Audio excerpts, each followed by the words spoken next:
Welcome to Rasoi Quarantine. Today I'm going to do a British classic, scones.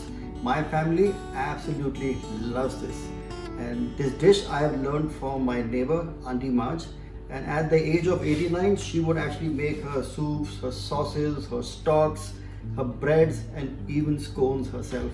So this recipe is actually hers, it's not mine. What I have done is I've added my twist to this very simple recipe. You only need 4 or 5 ingredients to make this dish. Self-raising flour.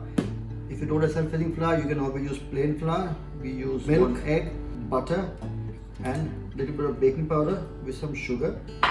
The butter I have kept in the fridge because it needs to be cold. Never put melted butter or never put a warm butter. It should be cold butter because you want to make it like a crumble. You got to make it more like a powdery feel when you mix your flour and your butter together. Very simple process. Flour in a bowl. If you don't have self-raising flour, you can use plain flour. It works fine. In this, I'm going to add sugar. So that's 400 grams of flour. I've got 75 grams of sugar.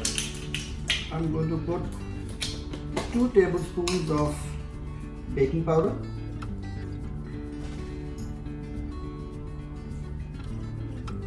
Tablespoons of baking powder.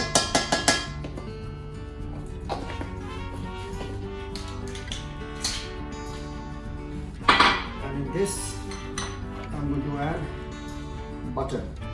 Remember, always put cold butter, never warm or never melted butter, because you want to make it like a crumble. I've got milk here. This is 275 ml of milk and 1 egg.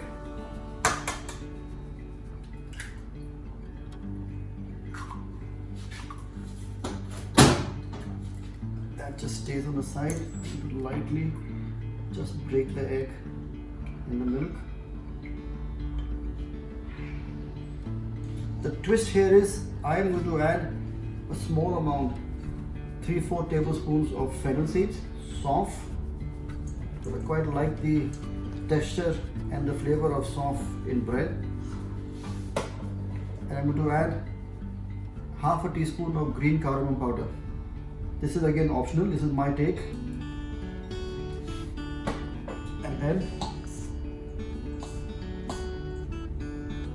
with your fingers, you mix in the butter and the flour like you do a short pastry. So you want to make it more like a crumble texture, and that's why you need to be sure that you actually have the butter to be cold. If you put the butter into a melted form, it begins to form a dough. Come a bit closer, have a look. Look at the texture. It's like a crumble. All the cold butter has mixed up with the flour and you get a texture of a crumble. In this, I'm now going to add in 275 ml of milk and 1 egg. I'm going to put half the mixture first. And I'm going to gently fold the milk and the egg mixture along with the flour. I don't want to make it into a tight dough. Just a very gentle fold, just so that the milk and the egg form a very light dough.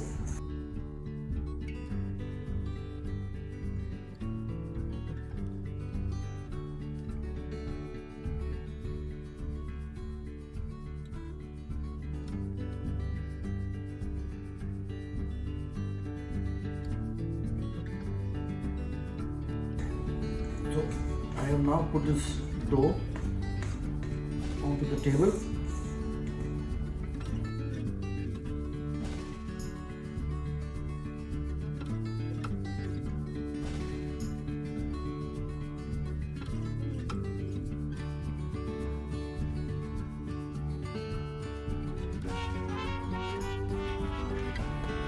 Just press it down. Don't need to roll it. I'm going to use half the mixture and half I will do a variation.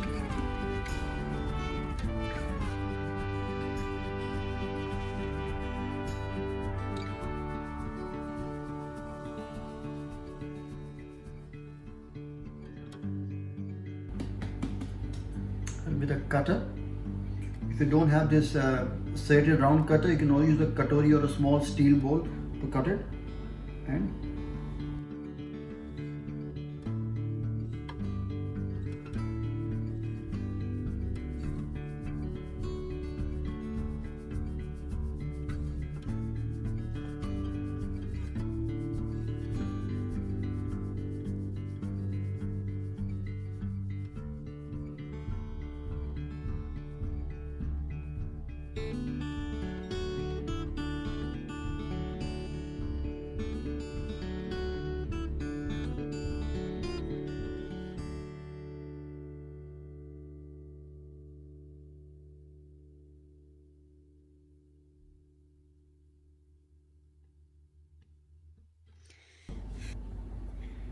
this is the second version, which I said. This has again got my little twist to it.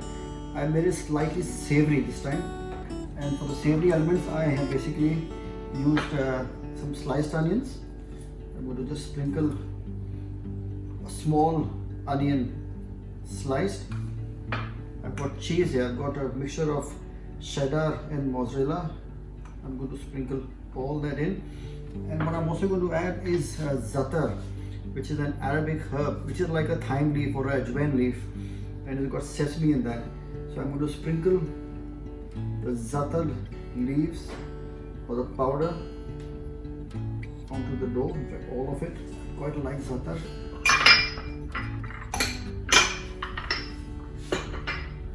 And I'm going to lightly fold all of this together.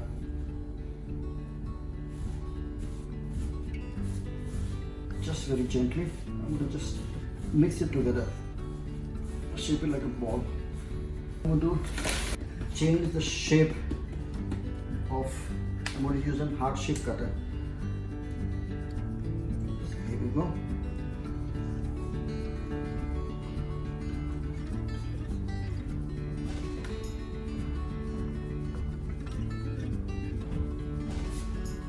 That's my second tray, which we got scone with cheese, onion and za'atar.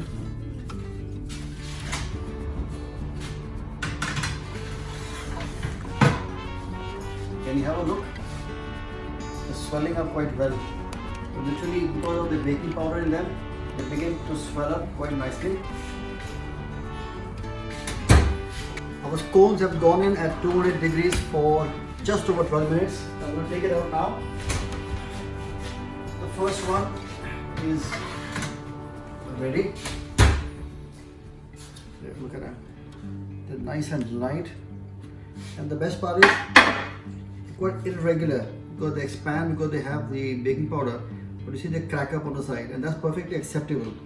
That's what they should be about. They should be opening up. Here, look at that. Oh, gorgeous. But the best way to actually have scones is with some clotted cream and strawberry jam. Now I don't have strawberry jam at home, but I've got is plum jam which we had made at home. So I'm going to use a plum jam, and I don't have clotted cream, so I'm going to use sour cream instead. I had sour cream at home, so I'm going to use the sour cream. This should also work. So here we go. So that's our classic scones a la Auntie Marge with some sour cream, some plum jam. You should ideally have clotted cream and strawberry jam, but that is fine. And my little twist here was I added cardamom powder and soft fennel seeds. This is going to be our tea time for the boys and for my wife. And then we will get out the savory one. Few more minutes.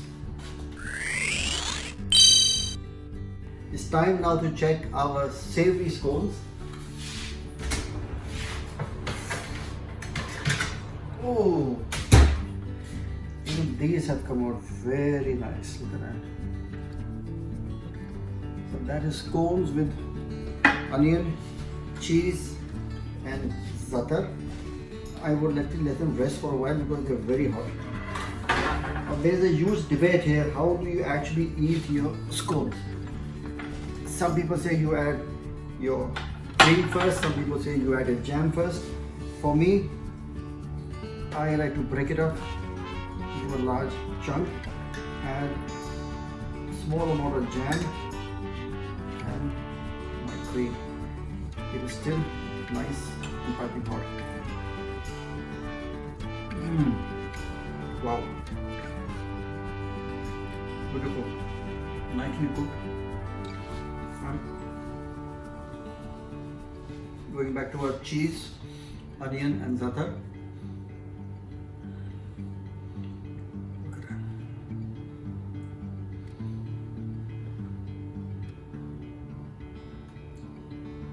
Oh, nice. Make sure you try it in your home, share with your friends, post it, and don't forget to tag me. In the meantime, I'm going to enjoy my scones with some cream jam and a savory one with za'atar and cheese. Enjoy.